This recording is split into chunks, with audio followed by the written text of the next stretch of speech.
o que vocês vêm mais solicitando para a gente.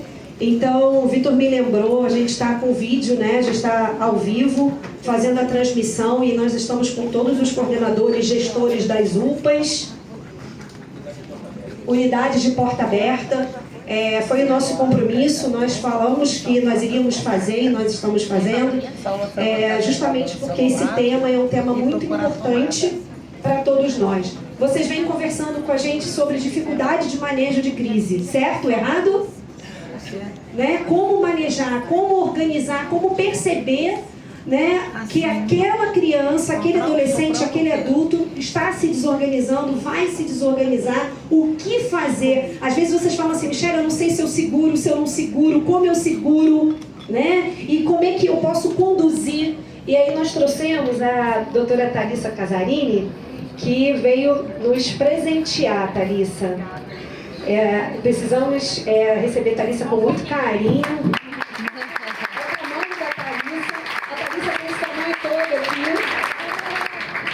Quando eu comecei a estudar análise do comportamento, eu fui na Thalissa, nós atendemos um paciente em comum, na época, lá atrás. E aí eu estava coordenando a equipe e ela já era supervisora.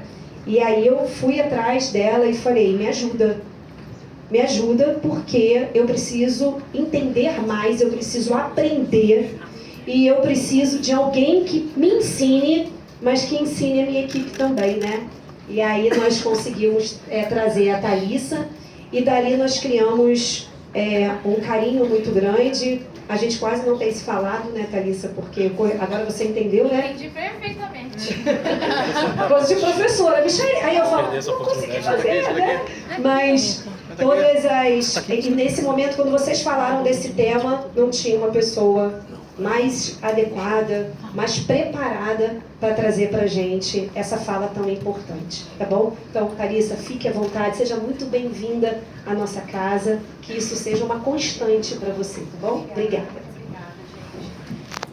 Bom dia! Bom dia! Nossa, muita gente! Nossa, eu acho que esse auditório hoje, realmente, eu gostaria de agradecer a atenção de vocês para comigo hoje. E o tema que eu vou trazer agora, gente, é um tema, pensando em tudo que eu ouvi aqui, e assim, eu tô ainda tentando assimilar o turbilhão de informações que eu recebi até agora, porque é muita coisa, né? Do ponto de vista de uma construção de política pública para esse público, isso é um avanço muito grande, né? Eu falo de um lugar da clínica particular, da clínica privada, né?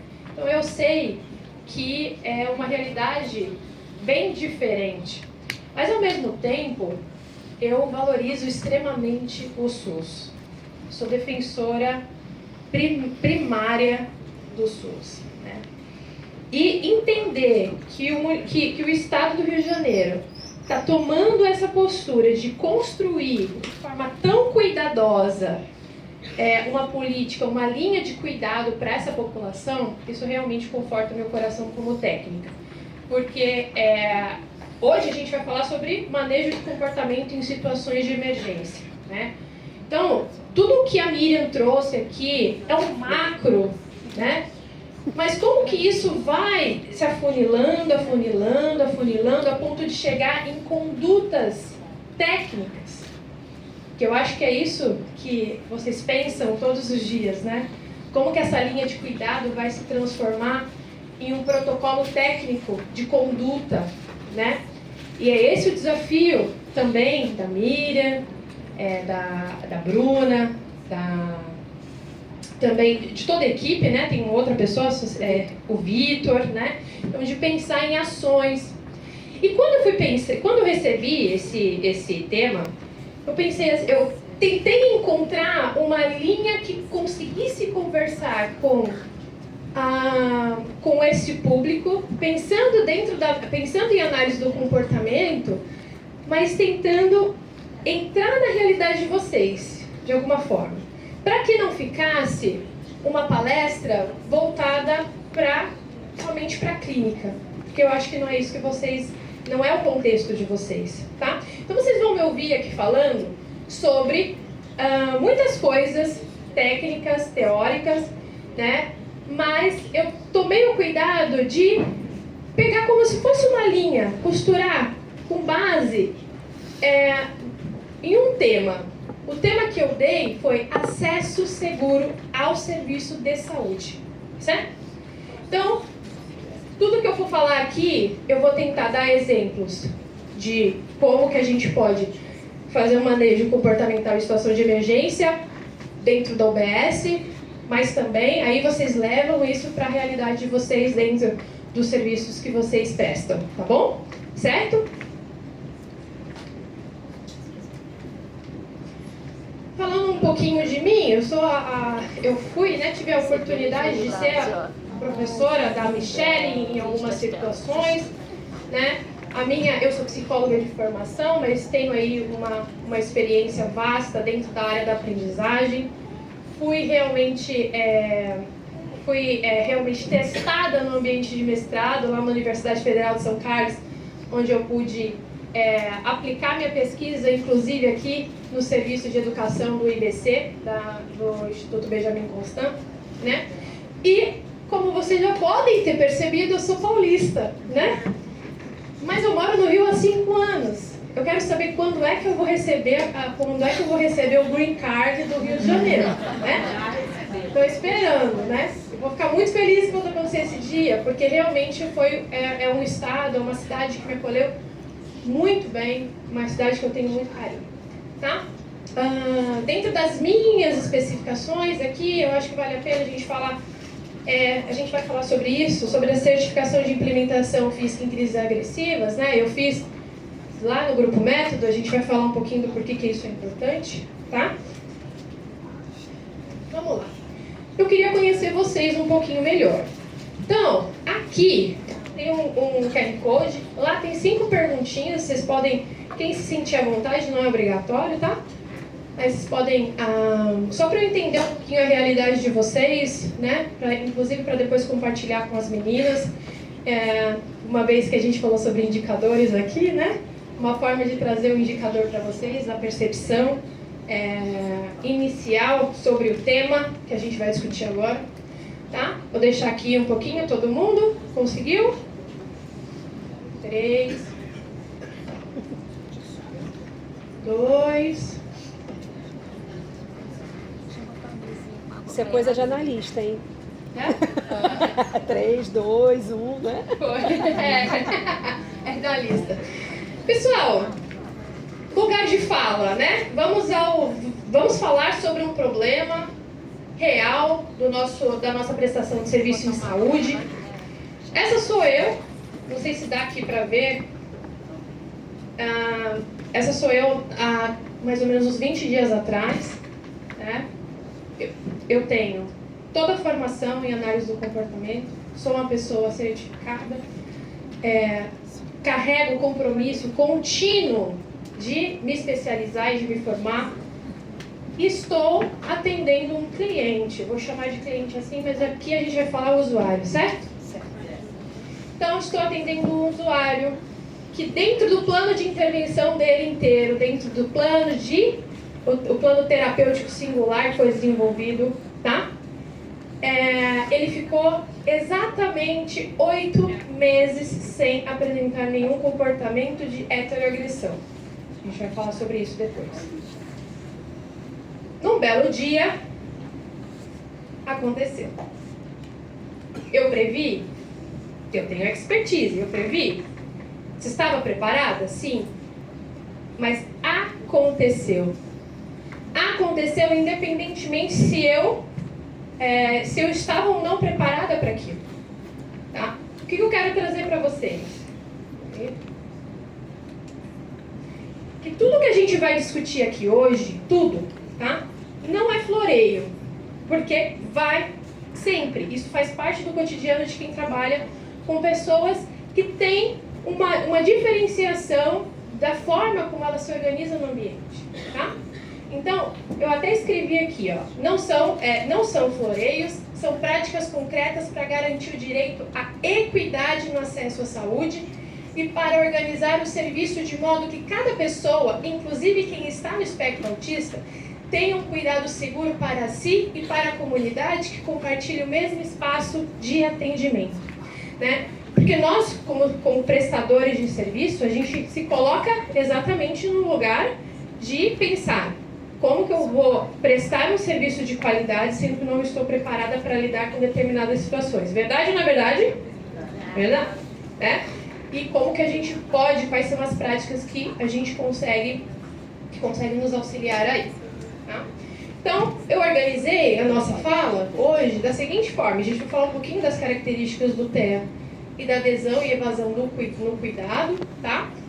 O que é comportamento, né? Eu acho que a gente não consegue falar sobre manejo de comportamento sem entender esse recorte teórico do que é o comportamento para análise do comportamento, né?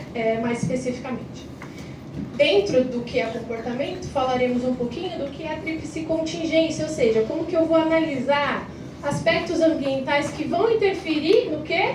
No comportamento do meu indivíduo ali naquele momento, tá? E aí a gente chega nos comportamentos problema em serviços de saúde. O que é mais comum? E aí, assim, né? Vocês mais do que ninguém sabem o que vocês encontram diariamente dentro do serviço, né? E é onde a gente vai chegar no manejo de comportamento, né? A gente vai falar sobre curva de aceleração comportamental, ou seja, o comportamento já está sinalizando o que vai acontecer e você ainda não entendeu nem como é que você identifica aquele comportamento, né? Muitos comportamentos interferentes, muitos comportamentos que escalonam para uma agressão, para uma heteroagressão ou destruição de propriedade, eles já aparecem já bem no começo, a gente já consegue identificar, tá? E aí é onde a gente vai trazer alguns protocolos validados internacionalmente para vocês entenderem um pouquinho como que isso funciona. E os impactos esperados para a rede de saúde, bom? Então vamos lá. Quando a gente fala de características do TEA, né? A gente precisa sempre partir desse pressuposto, mesmo entendendo que aqui a gente está falando com profissionais, muitos especialistas nessa área, mas tentando levar um pouquinho para a área da saúde, né? Tentando enquadrá-los dentro do nosso contexto, do contexto terapêutico, né? Então a gente tem, dentro do TEA, a gente tem de déficits persistentes em interação social e comunicação social recíproca. Aqui, gente, a gente já tem uma questão, né? Da hora que a gente sai de casa até a hora que a gente entra dentro do equipamento de saúde, a gente está interagindo com pessoas, né? E aqui eu percebi que a linha de cuidado, dentre tantas coisas que ela está se preocupando, né? Ela está se preocupando também na avaliação precoce, para que a gente consiga definir bons marcos do desenvolvimento e entender como que a gente vai ensinar essa pessoa a ter uma adaptabilidade mais adequada a esse ambiente, certo? Porém, muitas das vezes, o que fica fora do plano terapêutico é justamente a gente trabalhar essa nuance que é a dificuldade persistente de interação social desde o momento que a gente recebe esse cliente, esse usuário dentro da unidade, né? E aí é onde existe toda a parte da interdisciplinaridade do trabalho, né? Porque às vezes a gente vai precisar se articular com redes de educação e por aí vai. Porque o plano terapêutico singular, ele precisa entender essas limitações, entendendo o seguinte: poxa vida, tá, eu quero treinar a habilidade de discriminar. O Fono gosta bastante disso, TO também, eu também. Mas e entrar dentro da UBS? Isso também é um alvo de ensino. Porque é isso que possivelmente pode ser que acelere o comportamento do indivíduo. É essa ansiedade social que é muito presente nos quadros, tá bom? A gente tem também presença frequente de particularidades sensoriais, né? Então, hiper ou hiporreatividade a sons, luzes, cheiros, toques, texturas. E aí entra ali, mais uma vez, o trabalho do TO, o trabalho da fono. Mas vamos olhar para o contexto, de forma contextualizada, né? Como que é esse equipamento, né? Tem muita luz? Tem muito barulho? A recepcionista fala alto? As pessoas que estão ali transitando, elas estão ouvindo música? Como que é o cenário de vocês? É mais uma vez onde a gente tem que prestar atenção. Porque se a gente está falando de pessoas que a gente precisa incluir objetivos terapêuticos, tá aqui um objetivo terapêutico já de início, tá bom? Que a gente precisa incluir, tá? E aí aqui, né, eu coloquei em ambientes de saúde, né, especialmente em urgência, né, luz forte, ruído, cheiro, fluxo intenso, tudo isso pode sim ser altamente desorganizador para pessoas com TEA. E aí, assim, como que a gente assegura, dentre todas as coisas que vocês estão pensando, dentro ali da linha de cuidado, que o plano terapêutico singular garanta que essa pessoa vá conseguir acessar esse serviço de saúde sem ter um manejo mais abrupto, né? Porque essa pessoa ela vai lá tomar uma vacina na atenção primária. Essa pessoa ela vai também fazer um exame. Ela precisa necessariamente também ir lá tirar um raio-x. Então, como é que a gente vai pensar um plano de tratamento singular que contemple essas questões contextualizadas para que esse indivíduo, para que seja garantido a esse indivíduo o acesso seguro ao serviço de saúde? Tá? E aí, tudo isso acaba interferindo na adesão e na evasão desse usuário no serviço de saúde. Então, a gente tem ambientes hospitalares de urgência, pode sim aumentar o medo, a dor antecipada, a sobrecarga sensorial. A gente sabe que muitos dos nossos usuários autistas sofrem violência das mais diversas dentro de serviços de saúde. Então, como que a gente consegue planejar ações desde a intervenção precoce para que esse acesso, refletindo essa política, garanta uma maior adesão da família, para a família se sentir segura dentro desse equipamento com vocês, e também para que esse indivíduo também se sinta seguro e representado dentro desse contexto, tá? E eu escuto muito dos meus alunos e também dos meus supervisionandos, a falta de protocolos de segurança de manejo específico para algumas situações, A Michelle, quando ela me chamou, ela falou: Thalissa, as pessoas precisam ouvir sobre isso. Eu falei: caraca, as pessoas precisam ouvir sobre muita coisa, Porque esse protocolo de segurança no manejo, ele é a ponta do iceberg. É a ponta do iceberg. Tem muita coisa por trás, a gente vai ver que a gente tem muita coisa para fazer antes da gente fazer uma contenção física, por exemplo, tá? Dificuldade também de comunicação da equipe com a família sobre esses pontos. Então, como que vocês estão se organizando? Eu vou trazendo várias perguntas, tá? Como vocês estão se organizando a comunicação com as famílias? Porque a gente não pode esquecer que, em muitos casos, a pessoa autista, ela tem uma mãe que pode ser que também seja autista. E que pode ser que o pai também seja autista. E aí, como que a gente faz para que essa articulação realmente funcione? Porque a gente talvez precise suplementar a comunicação. A comunicação aumentativa, ela não tem que ser somente para o indivíduo, para o usuário. Tem que ser para a rede de apoio que ele está inserido, E quais são as consequências, Famílias têm que evitar o serviço, procurar apenas em situações graves, ou interromper o atendimento no meio da crise. Então, você imagina, o terapeuta, vou colocar aqui um contexto hospitalar, É todo feito um trabalho para que a criança consiga aceitar a seringa lá. Aí o que acaba acontecendo? Chega lá no equipamento, o profissional que está lá, ele está despreparado, ele já olha para o indivíduo e já fala assim: eu não vou atender. Fulano, segura aqui, tá tudo bem. O que vai acontecer na próxima vez? Essa mãe vai se sentir segura de levar essa criança nesse equipamento de novo, sim ou não? Não. E aí a gente está garantindo o direito de acesso a essa pessoa, sim ou não? Então é um pouco por aí essa problemática, tá? Então, eu trouxe essa charge. Inclusive, gente, o que é o ChatGPT na nossa vida, né? Vamos lá. Saber o que fazer saber o que fazer é diferente de saber como fazer.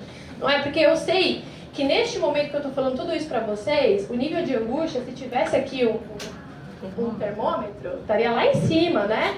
Porque, nossa, é verdade, né? Então, existem algumas ações protocolares que a gente pode fazer para a gente garantir, por exemplo, que esse indivíduo acesse essa vacina, a grosso modo, eu peguei esse exemplo da vacina, de forma eficaz, de forma segura, tá bom? E aí a gente entra, de fato, no que é o comportamento, né? E aqui, gente, eu quero tomar muito cuidado, porque eu venho de uma linha de abordagem, né? Quem aqui é psicólogo, gente? Bem, então a gente tem vários colegas aqui. Então, eu venho de uma linha de abordagem que não é a única para compreender o TEA. Eu quero deixar bem claro isso, tá certo? Existem algumas práticas baseadas em evidências. É claro que a análise do comportamento está ali, inserida nessa seara. Porém, eu reconheço de forma muito respeitosa que existem outras formas de abordagem, ok? Aqui, a gente vai precisar olhar para a análise do comportamento de uma forma um pouquinho mais individualizada, tá? Um pouquinho mais específica. Porque a análise do comportamento, ela ajuda a gente a fragmentar os processos para a gente conseguir entender onde é que talvez esteja a falha, onde eu consigo fazer, como eu consigo operacionalizar indicadores, tá? Então, tanto do ponto de vista do planejamento, quanto da coleta de dados, para que a gente pense de forma mais integrada, ações posteriores, a análise do comportamento nos ajuda muito, tá? Então, vamos entender para essa linha teórica o que é a definição de comportamento, tá? Tudo que um ser vivo, eu coloquei a pessoa aqui, mas vamos lá entender que é um ser vivo, tá? Tudo que a pessoa faz e que pode ser descrito ou observado. Isso precisa ficar muito claro para todos nós. Por quê? Porque se eu não estou vendo, ou se eu não consigo mensurar, fica difícil eu dizer e afirmar com toda certeza que aquilo é um comportamento, tá? E aí, por exemplo, eu vou dar um exemplo clássico, né? Eu tô um pouco nervosa, vocês estão percebendo? Eu tô mexendo a minha mão. Se tivesse o cachorrinho aqui, eu estaria muito mais tranquila, eu confesso. Então eu tô aqui andando, eu tô falando com vocês, eu tô emitindo vários comportamentos que me fazem, como Thalissa, entender que eu estou um pouco nervosa. Porém, pode ser que a pessoa que está lá atrás fale, nossa, ela está falando tão tranquilamente. Tá? Quem deu o sentido desse conjunto de comportamentos significa que eu estou um pouco nervosa foi quem? Eu mesma. Né? E por que isso para o autismo é tão importante a gente entender? Porque, aí trazendo minha realidade clínica, eu tenho crianças mais do que nada, adultos também, que eles sorriem quando eles estão muito incomodados. Eles gargalham quando eles vão acabar de dar um tapa na tua cara. Essa é a verdade. Então, qual que é o pré-corrente do comportamento interferente? É uma cara de bravo? Não. Então, eu pressupor que choro é tristeza e riso é alegria é perigoso, concorda?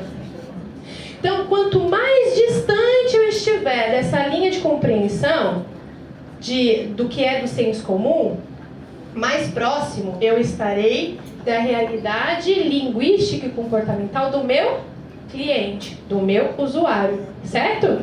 Então, pensando aí, a gente tem escrever, comportamentos concretos, né? Escrever, bater, se limpar, pular, né? Dentro ali dos contextos de maior frequência de comportamento interferente, a gente tem gritar, chorar, bater, correr, pedir ajuda, sentar, olhar para o profissional, né? Muitos dos nossos usuários, eles olham com aquela cara tipo assim, e aí, eu não quero isso aqui, hein? E mesmo assim a gente olha e fala, mas ele não fez nada, então eu vou continuar, né? E aí a próxima etapa é um comportamento interferente, tá? Então, quando a gente entende exatamente que comportamento são verbos concretos, operacionais, que dá pra gente observar, que dá pra gente ver, e a gente começa, inclusive, a conseguir catalogar e mensurar de uma forma mais objetiva, para que, no momento que a Adriana conhece o Joaquim, mas no momento que a Adriana não estiver lá, alguém vai pegar o protocolo de conduta e vai entender quais são os comportamentos que sinalizam que o Joaquim vai escalonar o comportamento dele. Então, olha a importância de a gente estruturar dessa forma para melhorar a comunicação interna sobre os processos, tá? Então, em saúde, a gente não maneja a criança difícil, tá? A gente maneja o comportamento em contexto, tá? Então, imagina que eu sorri aqui para vocês, é super adequado, correto? Eu tô aqui conversando com vocês, então, se eu sorrir, se eu der uma gargalhada, né, vai ser algo bem contextual, porque a gente está aqui trocando uma ideia. Mas imagina se eu fizesse tudo isso dentro de um velório, por exemplo. Então imagina como seria constrangedor para mim. E mais uma vez pensando nas habilidades sociais que a gente ensina para os nossos usuários, né? É exatamente linkar comportamento e contexto adequado, tá? Então, ao invés de a gente dizer, ele é agressivo, né? Então assim, como que tá aí? Qual é o seu nome? Ana Lúcia, como que está o Joaquim, que é uma pessoa que você atende? Aí você vai olhar e falar assim, ele é muito agressivo, Thalissa. Ela respondeu como foi o atendimento? Não. Por quê? Porque ela não conseguiu me dizer o que realmente aconteceu para que a gente conseguisse pensar posteriormente ações de prevenção. Então, acaba mudando até a nossa linguagem, a forma como a gente vai encadear nossas ideias, tá? Então, ao invés disso, imagina se ela me dissesse, olha, Thalissa, ele entrou na sala lá da vacina, ele se jogou no chão, ele tapou os ouvidos, ele empurrou o profissional, jogou as coisas. Aí eu consigo entender o que aconteceu. Aí a gente começa opa, pera. Então ele foi primeiro, ele foi primeiro e se jogou no chão, colocou a mão no ouvido, tá bom, então vamos entender um pouquinho como que estava esse ambiente, né? Levando para a vida, né, para os centros de reabilitação que vocês atuam, que muitos de vocês atuam, é o que acontece no dia a dia, né? A criança entrou correndo e aí ela foi direto para um equipamento lá e ela não quis sair de jeito nenhum. Imagina se a gente só falasse, mas hoje ele só quis brincar com o equipamento X, né? Então olha a importância da gente detalhar, porque quando a gente vai passar isso para uma análise maior, né? A gente acaba o quê? A gente acaba perdendo esses detalhes que são tão importantes na prevenção, tá? Até porque, gente, absolutamente nada acontece do nada, né? Essa é uma premissa, uma fala muito presente no contexto de análise do comportamento, mas eu acho que isso cabe à nossa vida. Nada acontece do nada, né?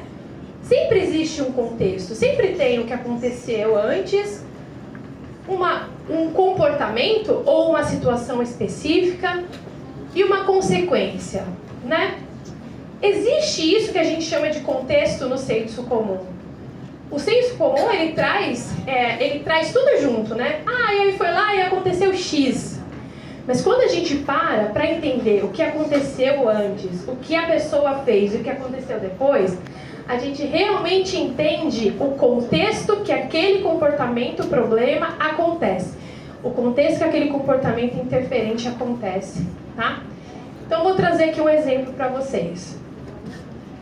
A gente tem um antecedente, a gente chama de antecedente, mas vamos chamar aqui do aspecto ambiental que veio antes do comportamento, né? Então, vou dar um exemplo aqui num contexto de UBS, tá? Então a sala cheia, barulho, cheiro de álcool, espera longa, ninguém explica nada, a mãe está ali mais perdida do que o próprio indivíduo, né? Não sabe quanto tempo vai esperar, se é que vai conseguir ser atendido. É ou não é assim em muitos lugares, gente? Né? Então, muitas das vezes, por mais que tenham acesso garantido, né, a pessoa passa na frente, etc., ainda assim, a gente tem uma fila, não tem como negar. E aqui eu sempre vou bater na tecla, como é que vocês, enquanto técnicos, estão planejando o ensino das pessoas para conseguir esperar de forma adequada dentro desses contextos, né? Esse é um desafio muito grande dentro do nosso trabalho enquanto educadores especiais e profissionais da saúde, né? E aí a gente tem o comportamento. Como de fato é o comportamento? Igual eu trouxe para vocês. Criança, ela chora, ela grita, ela tenta fugir, ela quer sair daquela situação ali, ela quer ir para um lugar de conforto. E aí, o que acaba acontecendo, né? A gente tem um atendimento interrompido, a família sai da sala, ela vai embora, ou, né, muitas das vezes o profissional discute com essa família por um despreparo. Ou seja, existe um contexto ali na consequência que vai possibilitar que esse indivíduo vá de novo para esse serviço ou não. Que ele vai de fato aderir ao serviço ou ele vai evadir do serviço. Tá?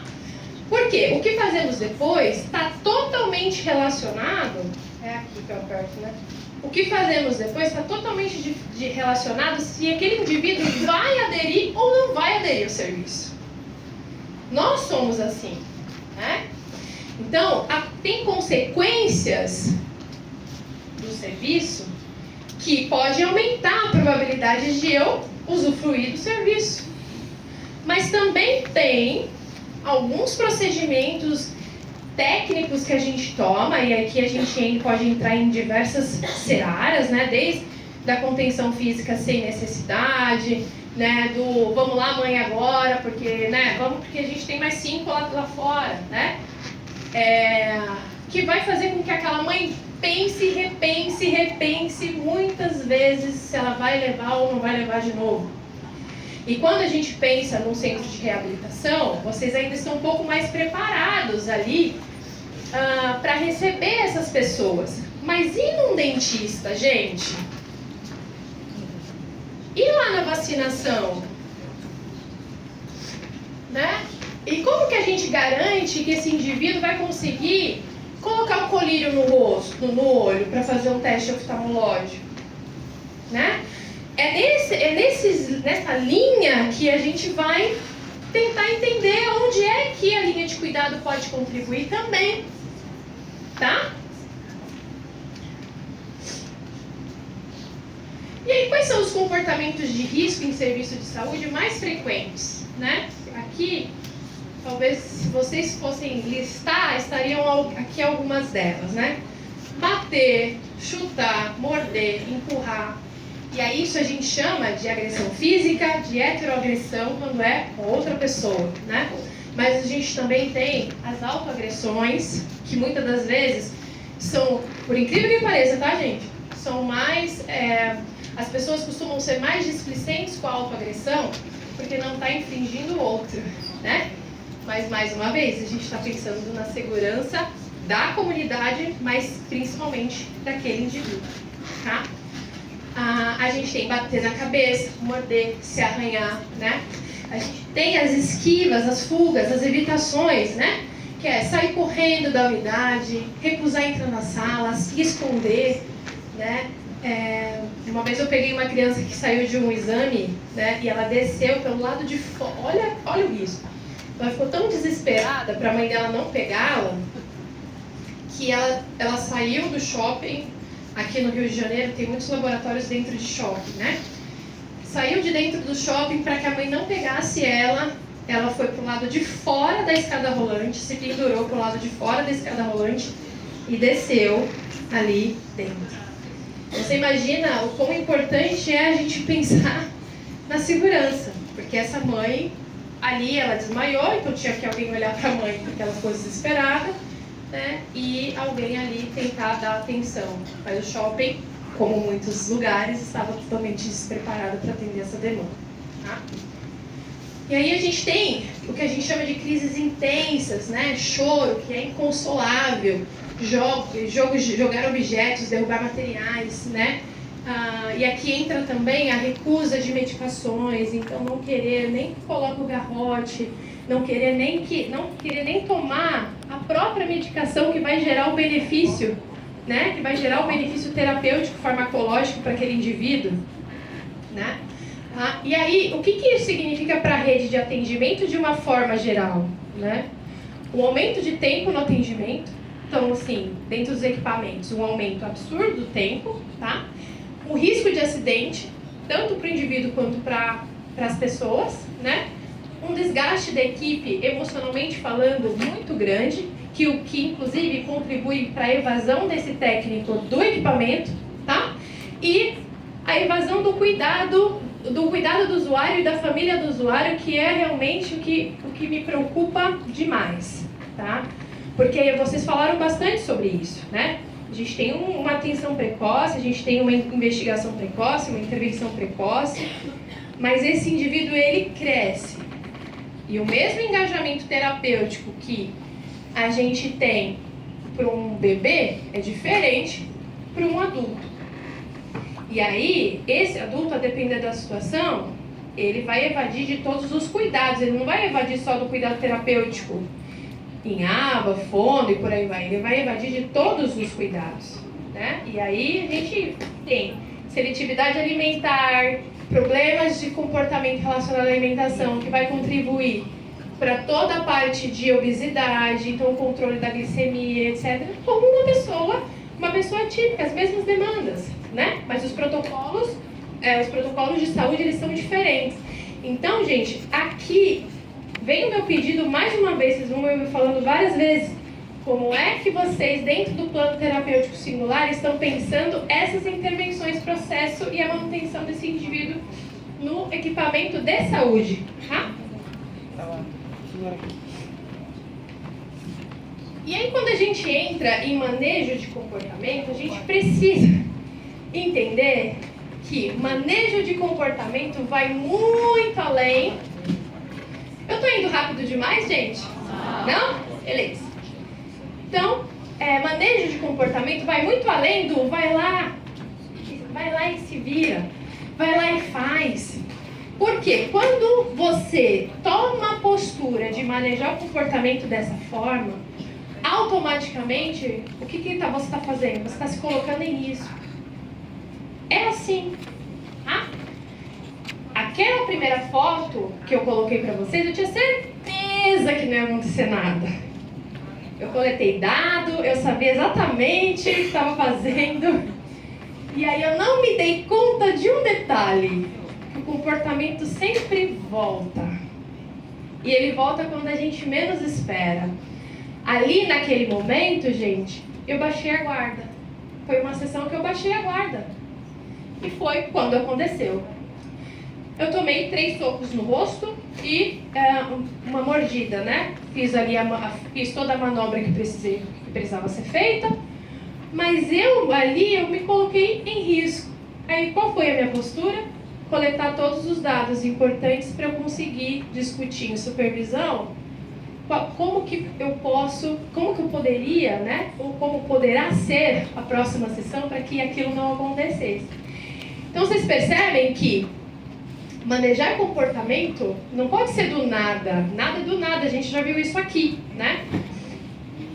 Um manejo comportamental bacana, legal, ele precisa acompanhar alguns requisitos, porque, de fato, é um conjunto de ações planejadas da equipe para prevenir, reduzir e responder de forma segura aos comportamentos que colocam em risco o cuidado ou a segurança, considerando a pessoa dentro daquele contexto.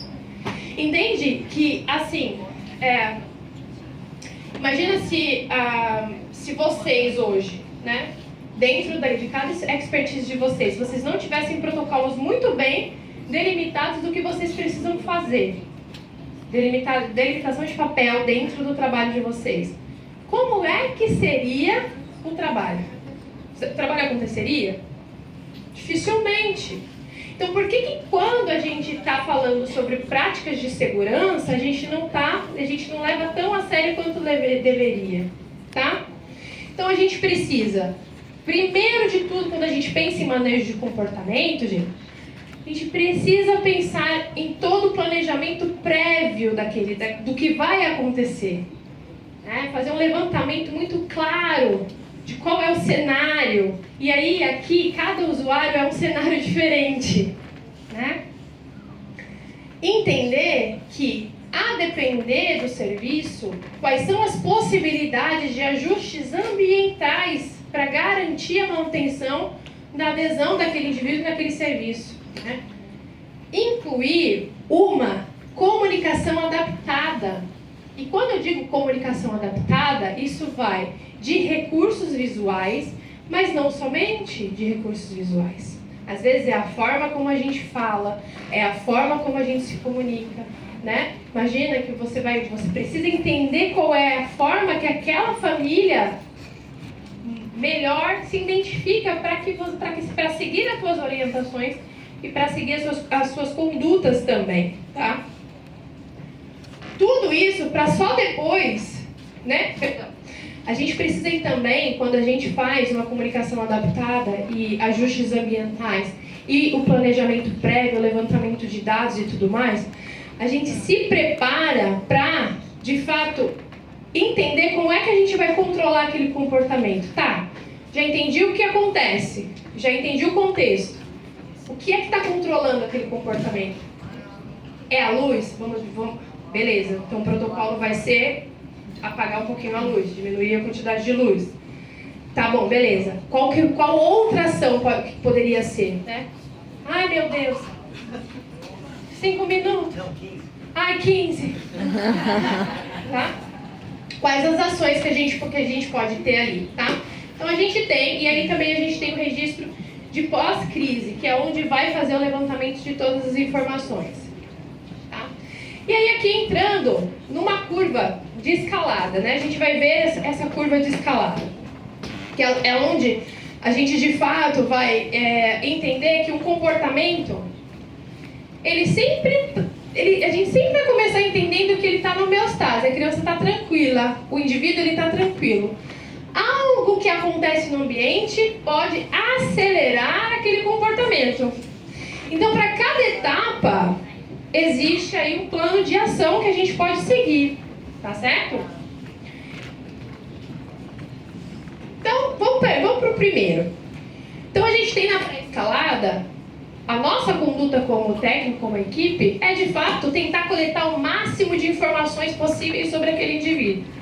Como que a gente garante que esse indivíduo ele vai chegar no equipamento de saúde e ele vai ficar só aqui? Tá? Ele vai ficar só aqui se a gente conseguir coletar todos os dados com a escola e com a família, isso dentro de um cenário muito, né? Talvez fora da nossa realidade ainda, né? Para que a gente entenda como que começam as crises, o que realmente ajuda a desacelerar o comportamento. Então, perguntas como, tá bom, quando isso acontece, o que você faz para que ele pare? O que você tem certeza que vai parar o comportamento? Às vezes a mãe vai falar assim para você, tirar ele do ambiente. Ah, entendi. Porque aí você consegue entender como controlar aquela ação, tá? O levantamento de perfil, né? Então, assim, qual é a sensibilidade sensorial desse indivíduo? Quais os interesses? Quais os temas? Quais as estratégias que funcionam em casa, na escola, né? Tudo isso ajuda a gente a pensar no plano de ação que a gente vai tomar em uma situação de crise, tá? E aí a gente tem, né? Eu coloquei aqui como um auxílio de pequenas visitas sem procedimento doloroso. Então imagina que esse indivíduo ele vai para um centro de reabilitação. Antes de ele começar, precisa ir ver o serviço, ele precisa entender o ambiente, precisa entender como é lá o bombeiro, ele precisa entender o hospital.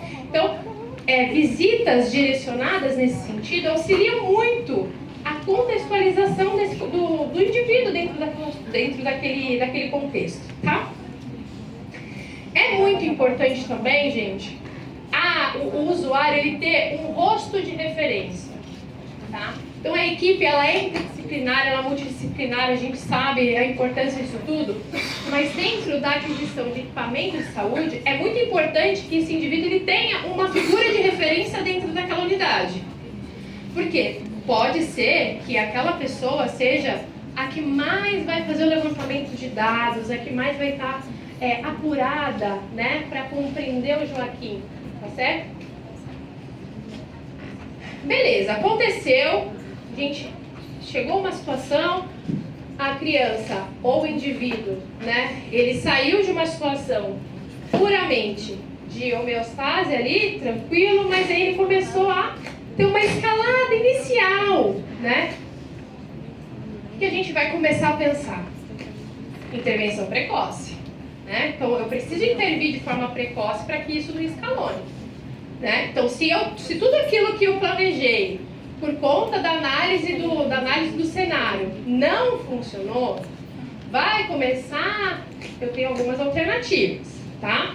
Então, o que é mais esperado nesse momento a gente percebe no contexto clínico? A criança começa a apresentar mais agitação, mas não apresenta o comportamento descrito como pico comportamental, né? Então, a criança está aqui, o indivíduo está aqui. Isso já tem que fazer parte do protocolo de vocês de entender que esse significa que algo precisa ser feito. E se não fizer, o que vai acontecer? Vai escalonar. E aí o problema vai ser maior. Então, a todo tempo, quando a gente faz uma análise bem detalhada dos comportamentos que estão relacionados à crise, tá? A gente consegue recalcular a rota para que não aconteça. Tá bom? Então, a gente tem o aumento de estereotipias, a gente tem que tapar o ouvido, dizer não de forma mais acelerada, tá? E aí, qual que seriam algumas estratégias práticas para a equipe? Falar pouco, falar em frases simples. Agora colher sangue, agora TO, depois tal coisa. Você não sabe como é que esse indivíduo percebe, do ponto de vista verbal, o que você está falando, tá? Usar timer, que é uma previsibilidade visual. Olha, a gente vai fazer isso por esse tempinho. Olha aqui, ó. Vou mostrar para vocês o timer. Usar uma sequência visual clara, né? Então, uma sequência visual que mostre esperar, tirar sangue, esperar, pirulito. Então, ele sabe exatamente o que vai acontecer ali. Isso diminui, isso desacelera algo que estava prestes a entrar num pico comportamental, tá bom? Fora dos ajustes ambientais, né? Que é reduzir o ruído, circulação de pessoas, estímulos visuais, tá? E sempre, gente, sempre tentar pensar em algum recurso que possa ser interessante para aquele indivíduo se manter ali, naquele momento, e tolerar aquela situação que é aversiva para ele por si só. Então, é importante vocês planejarem isso de forma intencional. Eu tô bem no tempo. Então, aqui eu trouxe para vocês um modelo, tá? Que é claro, a gente pode utilizar vários tipos de recurso, tá? Eu usei os recursos do Arasaki. E aqui, gente, a gente tem um timer que é gratuito, o acesso é gratuito. Depois eu passo para a Michelle, ela compartilha no grupo de vocês. E dentro de uma situação de tirar sangue, se o indivíduo está sendo previamente treinado, se ele está bem contextualizado, e ele chega com o equipamento e ele vê um recurso parecido com esse, o limiar de estresse tende a diminuir. Ele vai cessar? Talvez não, porque realmente dói, né, tirar sangue. Realmente dói fazer alguns procedimentos. Mas a gente vai implementando essas tecnologias para diminuir. Thalissa, aconteceu, não teve jeito, fizemos de tudo. Gente, olha o tanto que eu falei até agora para a gente chegar aqui, tá? Fizemos várias ações, tomamos várias atitudes. Mesmo assim, Thali, não adiantou de nada, a agressão veio, a autoagressão veio, acelerou o comportamento abruptamente, né? O que é que a gente faz? Thali, primeiro de tudo, a gente precisa sempre pensar em protocolos que são validados e estruturados para essa população, tá? Aqui, a gente tem... Opa! Eita! Como é? Eita, gente, coloca pra mim de novo. Fui apertando o botão aqui e saiu. Só tem mais 4 slides. Bota pra mim de novo, por favor. Se ele consegue. O slide do pico.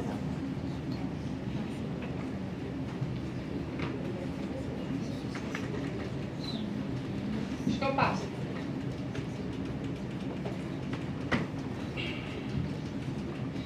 Vou mostrar pra vocês a foto, não apareceu na foto. Aqui. Agora apareceu.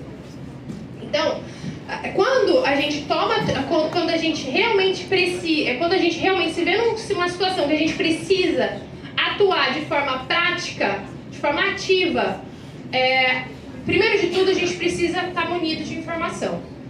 As informações, elas vêm de onde? De protocolos seguros voltados para a população com terra. Aqui no Brasil, a gente tem pouquíssimos direcionados, mas a gente tem protocolos internacionais que nos auxiliam, que realmente nos ajudam a pensar práticas de segurança. São eles: o SAFE, o PCM, né, e o SCA, que são os mais famosos, né? Cada um desses, todos eles levam em consideração a curva de aceleração comportamental que eu estou apresentando para vocês.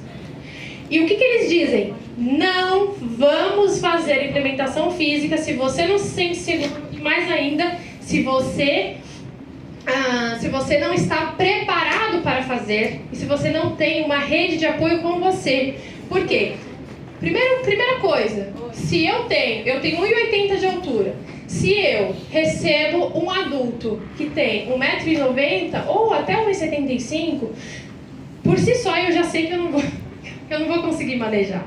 Então eu preciso acionar a minha rede, e a rede precisa entender o que cabe, qual papel cabe a cada profissional que está inserido naquele contexto. Isso é muito importante. Porque numa situação de estresse não é assim: pega aqui, faz aqui, não sei o quê, um monte de gente falando, sendo que a principal orientação é: para de falar, para de dar orientação, para de dar várias orientações, porque ali o limiar de estresse está tão grande que ele não consegue assimilar nada do que você está falando. Então, a partir do momento que você vai implementar o manejo físico, você tem que tirar todos os distratores. Então, tanto o PCM quanto o SCA e o SAFE, eles trazem exatamente quando implementar, por quanto tempo implementar e qual é o critério de liberação para você retirar aquela postura, tá? Então, vale muito a pena a equipe se aproximar desse recurso, tá? Então, de uma forma geral, evitar contenção física sem o treinamento, como eu já falei, e distribuição de papéis. Então, quem vai conduzir o manejo físico, quem é que vai comunicar a família, quem vai organizar o ambiente, quem vai proteger os outros usuários, isso tem que estar muito claro. Qual é a postura da equipe? A gente precisa, sim, usar uma voz firme, porém não uma voz agressiva, né? Uma voz mais diretiva, né? Calma, espera. É diferente de falar assim: espera, tá? É calma, espera, olha, tá? E evitar várias pessoas falando ao mesmo tempo. Então é você olhar para o ambiente e ter uma pessoa que vai falar assim: gente, por favor. E ter a outra pessoa que está manejando a mãe, que está gritando lá fora: não, calma. Ter papéis muito bem delimitados, tá bom? E aqui eu queria chamar a atenção, né? Quando eu recebi o convite, ontem eu estava pensando: que roupa eu vou, né, para apresentar? E aí eu até estou conversando com a Adriana, eu falei assim: eu não posso ir com outra roupa, a não ser a roupa que eu acredito que eu preciso passar para vocês a relevância da gente estar ornamentado de forma segura, tá? Eu não posso ir para um atendimento onde eu sei que o indivíduo ele talvez coloque uma situação de risco usando uma blusa de alcinha. Hoje aqui eu tô até de sandália, mas assim, usando o pé exposto.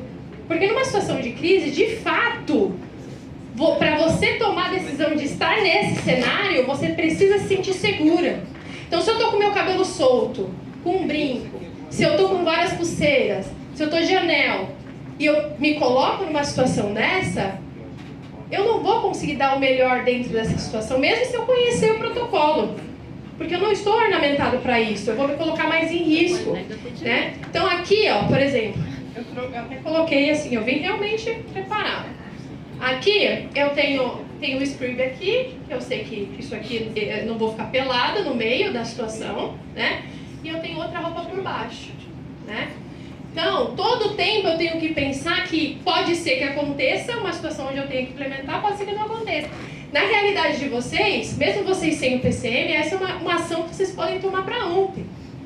Unha sempre cortada, brinco, no limite, porque vocês não sabem o que vai acontecer. O indivíduo está ali em uma situação de estresse e ele quer sair daquela situação a qualquer custo. Então, pode ser que vocês coloquem risco de forma desnecessária. Então, essas são ações que vocês já podem adotar para vocês, tá?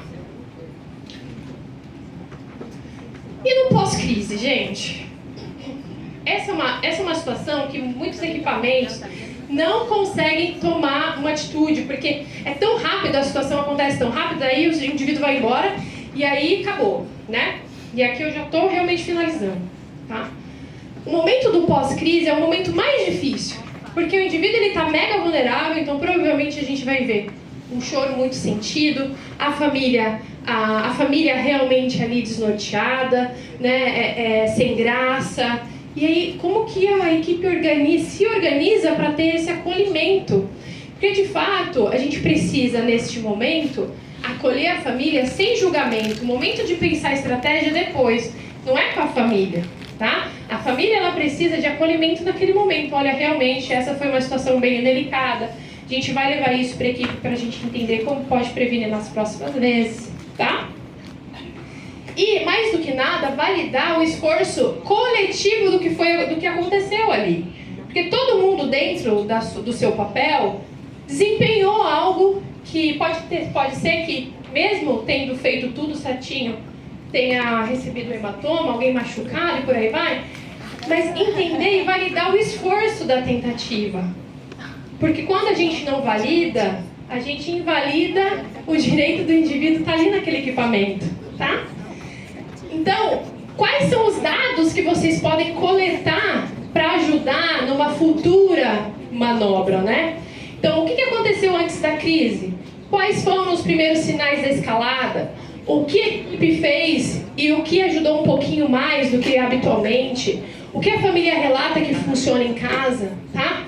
Tudo isso vira um histórico para aquele indivíduo que vai fazer que é usuário do serviço, né? E aí, pensando em indicadores, isso inclusive pode ajudar em política pública, no arranjo do próprio desenho do serviço, tá?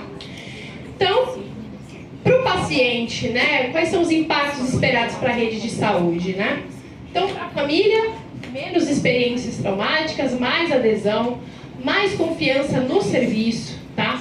Para vocês, que isso é muito importante, mais previsibilidade de conduta, quais são os limites da atuação de vocês dentro de uma situação de crise, menos improviso e sensação de impotência e maior segurança física e emocional para lidar com aquela situação, tá? E para a gestão do processo é menos evasão e menos retrabalho e uso inadequado da urgência. Porque quando a gente tem esses indivíduos nos serviços de atenção básica que recebem um manejo inadequado, a probabilidade de ele se machucar, de machucar alguém, essa pessoa precisar ir por urgência, é muito alta, né? Então, minha gente, aqui são as referências, se vocês quiserem que eu passe para vocês. Eu agradeço, mas antes de finalizar, tá vendo? Me dá o parabéns, porque eu fui no tempo. Ele não acreditou. Antes da gente finalizar, eu queria só mostrar para vocês dois manejos de conduta práticos para vocês adotarem na realidade de vocês. Foi um pedido da Michelle e eu acho isso muito importante, tá? Deixa eu ver, quem é que pode me ajudar? Bruna, vem, Bruna. Eu ia pegar seu chocolate. Não, venha. Então vamos lá, gente. Bruna, ela é uma usuária que ela tem uma estatura. Quem não tem uma estatura inferior à minha, né? Mas enfim. Eu preciso olhar para isso para eu entender quais são as posturas que lá no PCM ou no SCA estarão disponíveis para todos nós, para vocês, tá bom? Então eu vou descrever duas. Tem uma que é muito importante a gente entender como a gente vai conduzir o indivíduo para uma situação que talvez ele não queira muito, né? Então imagina, ele vai para a sala de terapia. Vamos lembrar, eu sempre volto nisso. Importante planejar para que ele queira ir para a sala de terapia, tá? Então vamos lá. Mesmo assim, é importante ter lá no PAFE dele uma prática de segurança.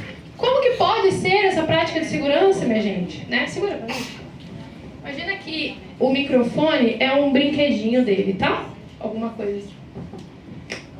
Eu nunca, em hipótese nenhuma, eu seguro nas articulações, ok? Nunca. Porque isso pode realmente lesionar, tá? Beleza. Tá, mas e aí? Eu seguro em um lugar que não seja articulação. Minha mão é bem grande, tá vendo? Então eu consigo segurar o braço inteiro, o antebraço inteiro da Bruna. Então eu seguro aqui, eu me coloco do lado dela. Não me coloco atrás, não me coloco na frente. Me coloco ao lado do usuário e aí eu vou conduzindo. Tá vendo que essa mão aqui, ó, ela tá, pra vocês verem o meu dedo, ele tá aqui, ó, tá? Então tô andando com a Bruna aqui. Imagina que a Bruna quer ir pra lá. Vai lá, Bruna. Né? Imagina que a Bruna tá indo pra lá. E é claro que eu não fico só aqui manejando a situação, tá? Se ela tá indo pra lá e eu tenho um bom plano de intervenção, vamos lá, Bruna, faz isso que você acabou de fazer. Eu não quero. Ah, eu tô entendendo que você não quer. Ah, então calma aí que a gente vai esperar um pouco, tá? Então são práticas combinadas. Então essa é a orientação de manejo físico para vocês entenderem. Mas também tem uma outra, né? Que se a gente for parar para pensar, imagina a crise está lá, instaurada, e agora, né? Vamos lá. O ambiente muito limpo. Tentar tirar o máximo de coisa possível, tá? Isso que a gente vai fazer agora vai depender muito do perfil sensorial desse indivíduo, tá? Então, vamos lá. Todo mundo me escuta? Sim. Tá. Então imagina só que a Bruna vem pra me dar um soco, tá? Imagina que eu tô aqui, vai lá, Bruna. Ó, eu coloco o braço pra trás aqui assim, e eu seguro onde? No antebraço, certo? E aí eu me protejo. Vou fazer isso sozinha? Não. Pede para repetir, Nath. Ai, perdão. Então você fica aqui com a gente? Desculpa. Então vamos lá. Agora sim, o pessoal do live está nos ouvindo. Então, imagina que a Bruna ela vem me dar um soco. Isso foi isso que eu não fiz naquele dia. Vamos lá. Peguei o braço, joguei para trás, peguei a mãozinha, o braço aqui e puxei na minha direção, certo? O que é que vai acontecer? Vai começar a chutar, tá? Começou a chutar, eu tô em risco aqui, percebe? Então, por isso que quando eu falo pra vocês que a comunicação é fundamental, preciso de ajuda na sala 2. Porque sozinha você não vai conseguir fazer nada aqui, tá? Então, o amigo, e é isso que vocês vão ver em um protocolo como PCM, SCA, né? Um amigo já vai entender qual que é o manejo físico que ele tem que dar, e aí o que ele vai fazer? Ele já vai chegar de uma forma bem segura e já vai atuar ali também, ok? Beleza, Thalissa, tá bom, mas quando eu libero? Quando atingir o critério de liberação, tem que estar muito bem claro para todo mundo. Vamos supor que a Bruna, ela tá, sei lá, 2 minutos, ela tá 2 minutos só chamando a mamãe em uma situação, em uma intensidade que não tá gerando risco. Aí o que você faz? Primeiro de tudo, você solta a mão de baixo. Porque você sempre vai observar. Voltou a escalonar o comportamento? Eu volto. Tá? Soltou. Soltou, beleza, ok. Soltei aqui, e aí o que eu faço? Eu me afasto. Tá? eu me afasto. Qual é o objetivo do protocolo? Segurança. Então, segurança em primeiro lugar, tanto sua quanto do indivíduo, ok? E aí aqui eu preciso encerrar, mas a minha fala final vai ser a fala do norte total dessa palestra. Não apliquem procedimento de implementação física sem antes fazer tudo aquilo que eu sugeri para vocês. Se vocês precisarem de ajuda, peçam ajuda. Vai lá, bate lá na Michele. Peçam ajuda de informação para conduzir. Mas não sirvam, não trabalhem a serviço da violência médica, da violência do profissional de saúde. Isso é muito, muito importante. É o pedido que eu peço para vocês encarecidamente. Muito obrigada. Aqui tem as minhas redes sociais, tá?